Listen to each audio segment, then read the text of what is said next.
Okay, so good morning, everyone.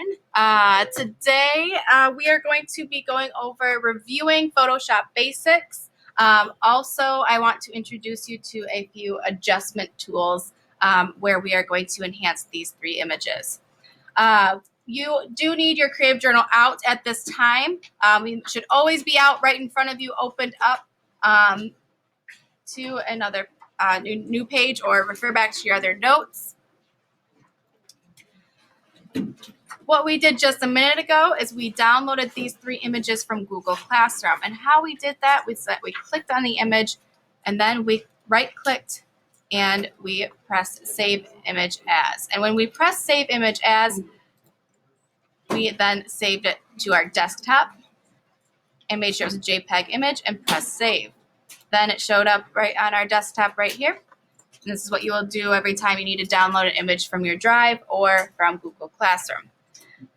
Now, to begin, I would like for everyone to click on the dark pond image, and I would like for you to grab that from your desktop and drag it right on top of the Photoshop icon in your bottom dock.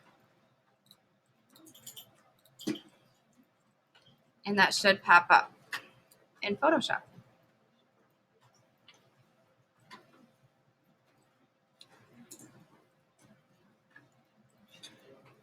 What is the first thing we do when we slide a photo into Photoshop? The very first thing we want to always do. Every single time you want to press Command J. I want you to get in the habit of that. If you need to write that down, do that at this time. Right away, first thing you do when you open up Photoshop is Command J. And why do we do that? It makes a layer, but why do we want another layer? Yes, so our background layer is protected. There's even a little lock right here, so we can't do anything to it. That layer one, I'm going to also click on the name of it, and I'm going to type in editing layer. Then I always remember which layer I do all my adjustments or enhancing to.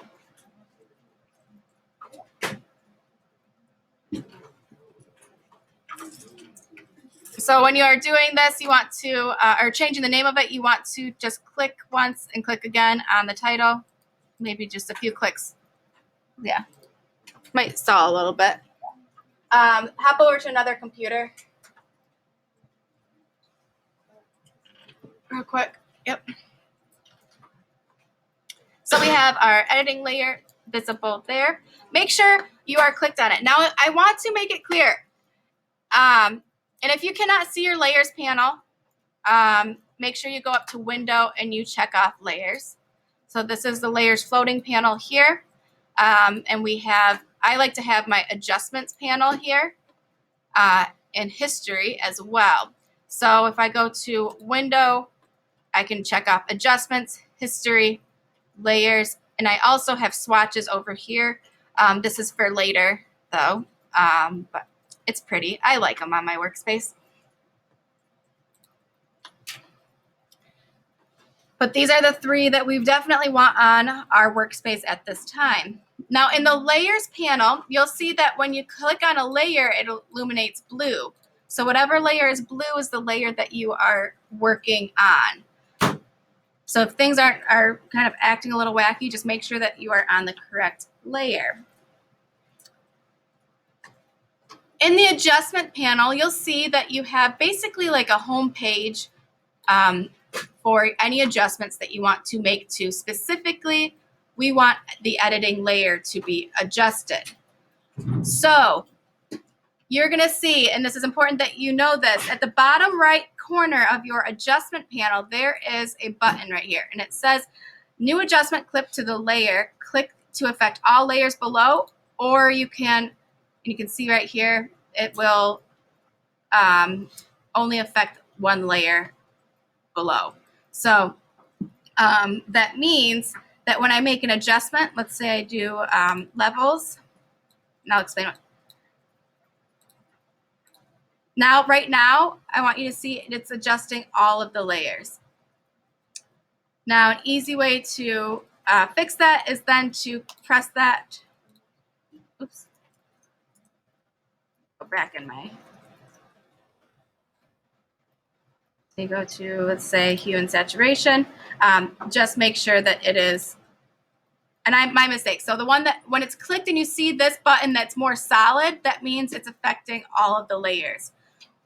When you click this button, and I know it's very small, and it's not solid on top, that means that it's only adjusting one layer below. So I'm only adjusting the hue and saturation when I click on this button here, the controls for my hue and saturation. I'm only adjusting the editing layer. And how I can see that is with these little eyeballs. And we're going to do this a number of times with different tools. So the editing layer right now is the only one that is being adjusted. A hint that we are only adjusting that layer is this little baby adorable arrow right here. It's pointing down to this editing layer. So that means it's only editing, or it's only changing the editing layer. If you don't see that arrow, you're going to notice that whenever you make an adjustment, it's adjusting all of the layers. So do keep that in mind.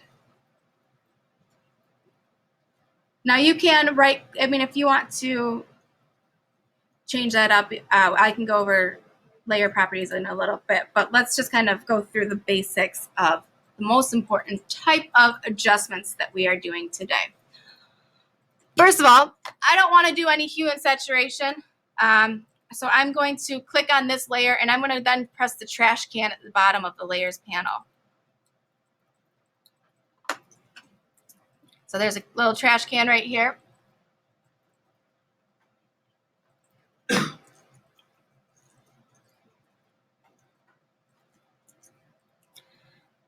Press that, and it's been, oh no, are you sure you want to delete this? Yeah. Yep. So I'm back to this very dark pond. And do write down these different adjustments, because these are the adjustments that we're about to do that you probably will do first with every image you have.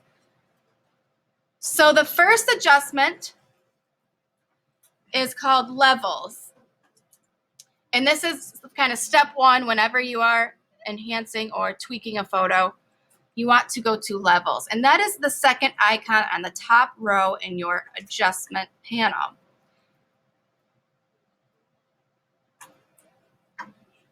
So make sure you have your editing layer selected, and I'm going to press now on this levels icon. You'll see that there is a little mountain here. And this is called a histogram. And this histogram basically, for levels right now, it is showing the lights and the darks of the entire image. Anything on the left side, it's really heavy on the left side of this histogram. They're like little mountains.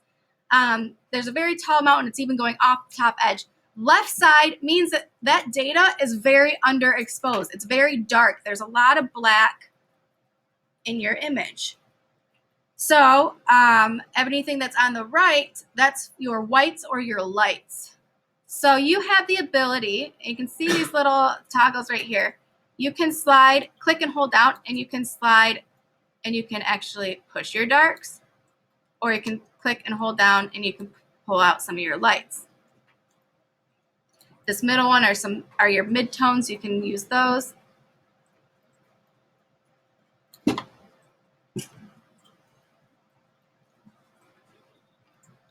So any underexposed or overexposed images you want to tweak next to your histogram.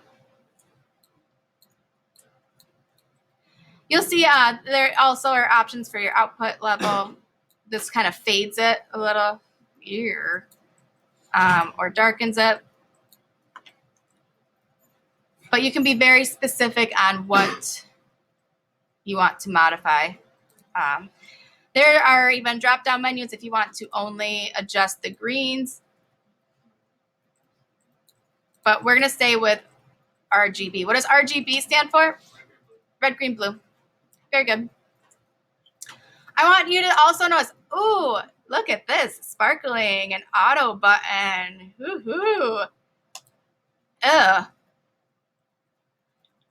What happened to my histogram when I pressed the auto? Let me zoom up on that a little bit.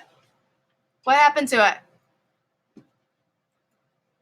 It looks like a cat just clawed at it, right? Yep. So I want you to avoid ever using auto. What happens with that histogram, though, is that data, some of the data was just erased. And I can't explain why that happens, but we just want to always stay away from auto because it takes away the quality of your image when it decides itself what to do. So I'm going to go back and I'm going to press Command Z to go one step back. Now, I can, if I want to go multiple steps back, I can press Command Option Z. Just let you know. So those three buttons on your keyboard. Command Option Z is undo. Write that down in your creative journal. Command Option Z, that is to undo.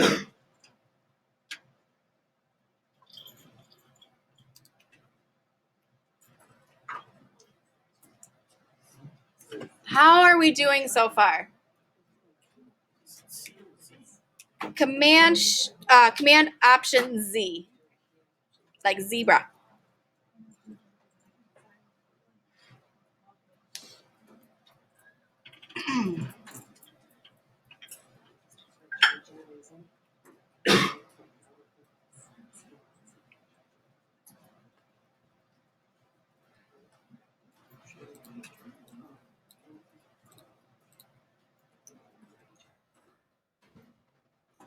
I want to show you another tool within this adjustment, levels.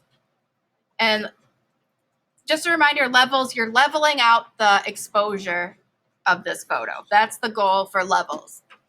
So there are different eyedroppers here, and these are really interesting to play around with because you can pick up the midtones, you can pick up some of the highlights, and you can then, some of the darks, dark. But as you can see, it looks like a cat, again, was clawing at my histogram.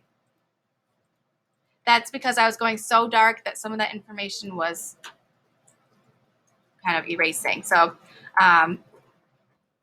going to levels. Oh, I'm sorry. Levels. This is where you can adjust the exposure of your image. So go right ahead and you can brighten up this photo.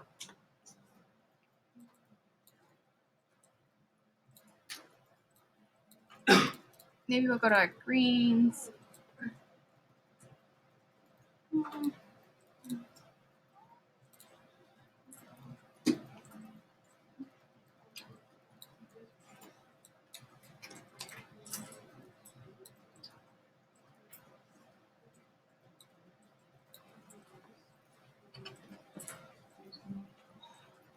So it's kind of fun to play around with. Are there any questions about levels? Nope. Okay. Let's move on to another adjustment. This is my favorite adjustment. And I'm going to actually just delete this layer.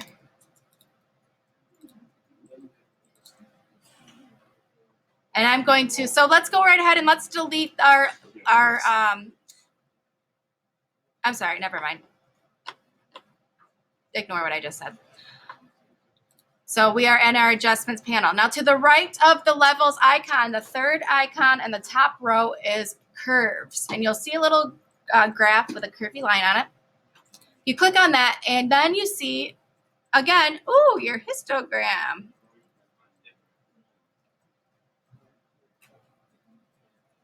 Now your histogram might look different because you did different settings and levels. Oh, yeah. Yep, so that's why it's different. So your histogram, you want to go, our second adjustment that I'm showing you is curves. And your histogram is right here. And what does that histogram show you? What's left? What's the left side? Why is there information over here? What does that represent? The darks or the blacks, yes. And then on the right side represents what? Whites or lights. Good. Thank you. And if you need a reminder, you kind of see this gradient right here. Now, your curves, you see that when you hover over this, you have a plus sign, and that means that you can actually click on this diagonal line, and you can hold it down, and you can, add some curves to it. And there's a little dot that you just created. Now you can have one dot. You can even have multiple dots in different areas. So it's adjusting different elements of your image based on your darks on the left side and then your lights on the right side. So this is where you can be extremely specific on what part of your image you want to brighten up and what part you want to, keep darker. Pretty neat, right? But let's say you add so many dots, and I want you to just keep in mind, I have a lot of dots I just added to this diagonal line. It looks like a little snake here. You can select a dot, and you can press delete. If there's too much happening, you have too much contrast, it's getting too busy, you can select a point or dot, and you can delete it if you need to.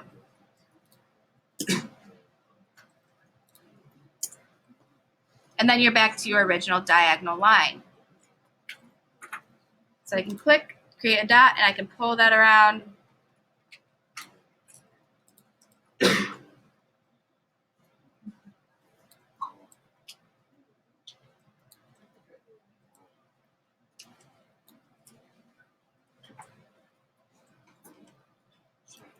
So this is definitely one of my favorite controls or adjustments.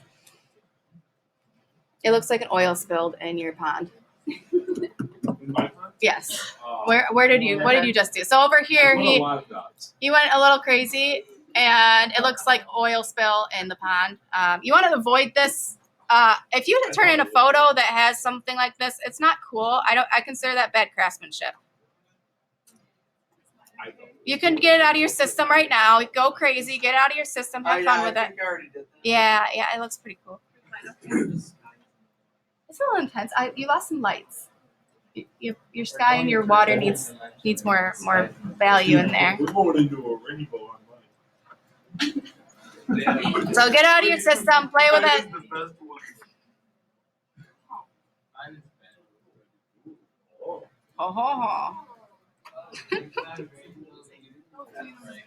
Right. It's fun teaching a class of technology. Yes. They're fairly engaged.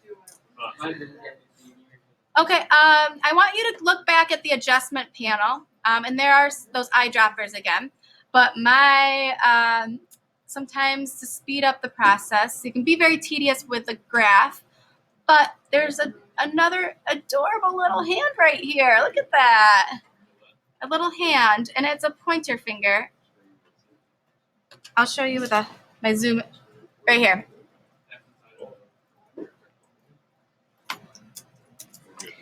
And you can click on this hand, and what happens is when you go over to your image, you see an eyedropper, you can click and you can hold down, and that specific, the colors that you've selected or the value that you've selected, you can actually adjust right there. So you can click, hold down, and it can be very specific on what you are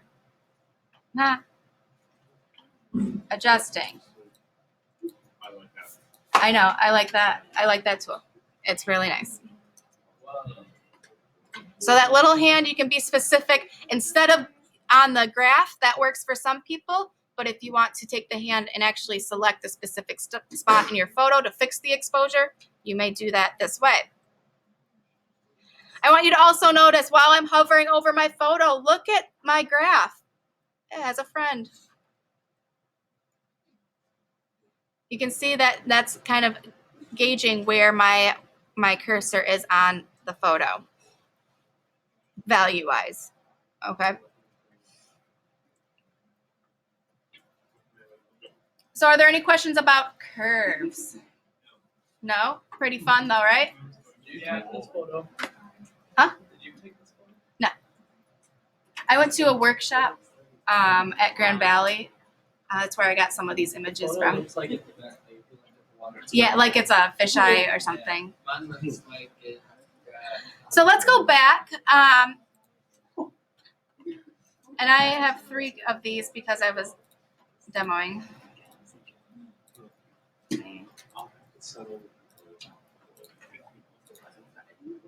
Let's go to the chicken next.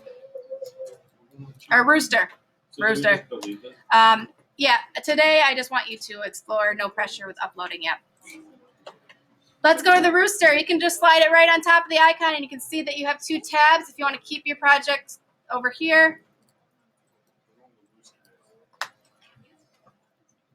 And what's the first thing I do when I drag in a project or open up a project? Command J. You're going to hear me say that so many times, it's going to be obnoxious. And what do I label my layer 1? Editing layer. Thank you.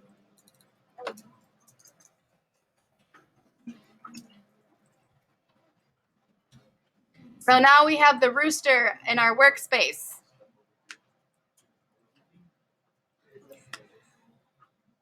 Now the first tool I suggest you use is what? What is it called? Levels. Nope. We are going to stay away from that. That's not specific at all. This is basically what you can do on Instagram.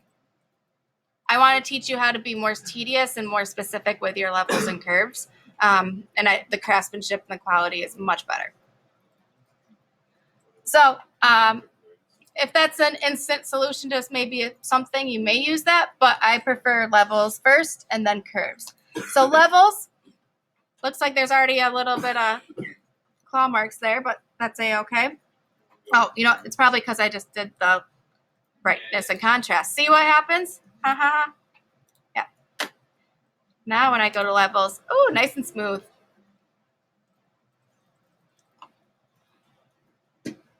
So if you, I want you to make sure you have this little arrow right here when you are doing these adjustment tools. If you don't have a little arrow there, that means that it's adjusting all of your layers. So remember how we can change that is with this button here.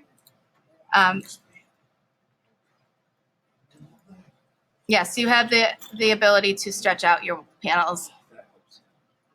Another option, if you can't see the little images very well, you can right-click and change the size to large thumbnails. So if you want to see things a little better, I like having it set to large thumbnails.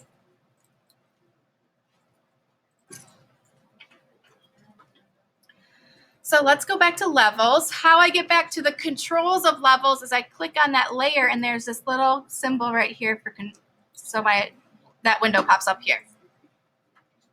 Don't click on this white rectangle yet. I'm not going to talk about that yet. Just this is how you get back to the controls of that specific layer. So go right ahead, and I want you to think about how we can use levels to brighten up this image. And I think I have to go a little bit more than usual so that it shows up on the screen. 2.3. I'm at 2.36 up there. Is that what you're talking? Right here. Is that what you're talking about? The middle? Oh, I'm sorry. I was at 236. 2 points. So yeah, if your brain wants to be more precise. Whoa. That's a little. Maybe I might pull that down a little bit. Now, levels, you have some control. Now, this is where you can rely on curves as well. So you can get kind of that started, go back to the adjustment home page by clicking on this little arrow right here. That's how you go back, a little green arrow. And then you can go to curves. And you see how I have a levels 1 and a curves 1. These are separate layers. But I can be specific with my little hand. That's one way. And I can turn down the darks in just that area. You don't want to, let me go back. If you want, you can maybe bring out some of the blues more in that shadow. But you don't want to, like, you can change to RGB or you can change to red. You don't want like an atomic chicken though. Which would be like, I know what color this is. It's green. No way. So what we're doing right now is just trying to brighten up the shadow area, but not overexpose this area. So if your sand right here, if your sand in the sunlight is overexposed, that means that you need to keep practicing with your curves and your levels.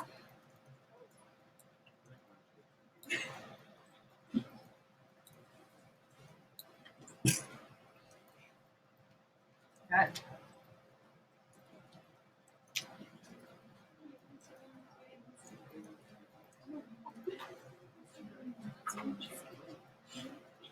I think we have time to do our last image, to work with our last image. Let's go ahead and drag this monument into Photoshop. Pop it right on top. Ooh. What's wrong with this photo? It's dark and it looks a little blue. Yep. So this happens sometimes, and that's okay. You can fix this, and you can fix this with what tools we just learned. What are they called? Curves. And there we go. Boom. What's the first thing I'm going to do once I plop this into Photoshop? Command J. That's right. Then I'm going to change the name to what? Thank you. Thank you.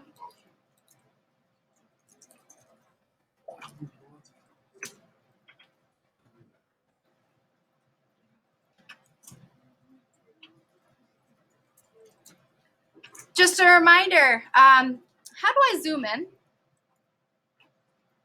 Does anyone remember how to do that? Command plus and minus. Yeah, Command plus and minus. You want to practice that real quick? This you can see it's very pixelated. It's not a very good quality image. You can zoom even down to the very pixel. And I'm pressing Command plus and Command minus. So just a basic control for you to remember.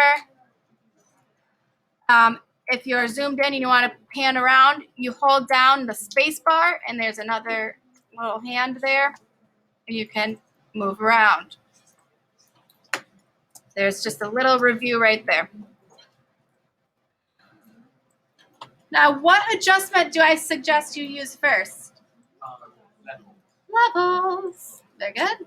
It sounds like you were singing that. Thank you. Oh. Doesn't Nick Jonas sing a song called Levels? I know. That's been in my head every time I use this tool now. I think I got it. Yeah. Let's talk more.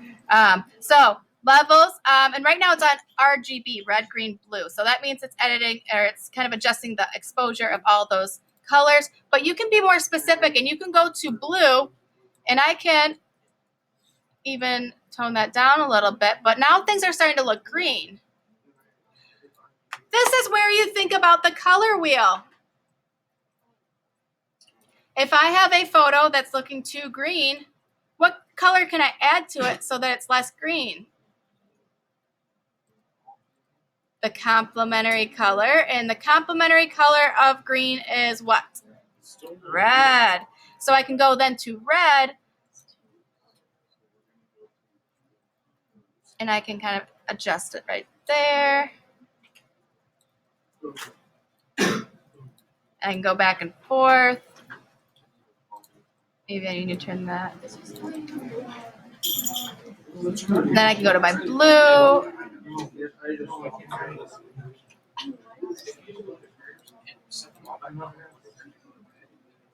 So levels, you can do, you can adjust the color balance. But I like my favorite adjustment. And what is that called again? Curves. So if I'm down here, what I can do is I can actually close the eyeball of my levels layer. So it's back to my original while I'm testing out curves. So this little eyeball, you can open and close them. I'm gonna just delete, kind of click right here.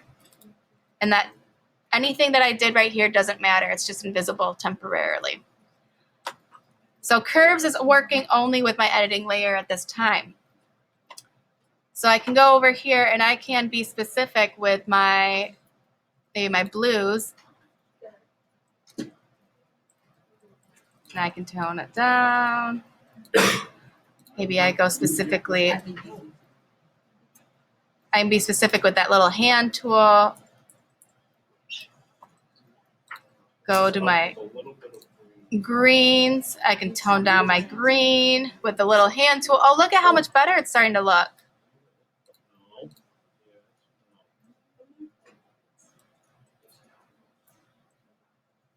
I can brighten it up.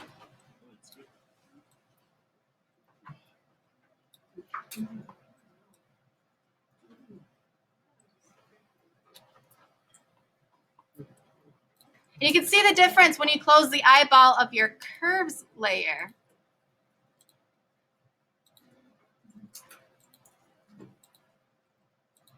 See how you can look back and forth?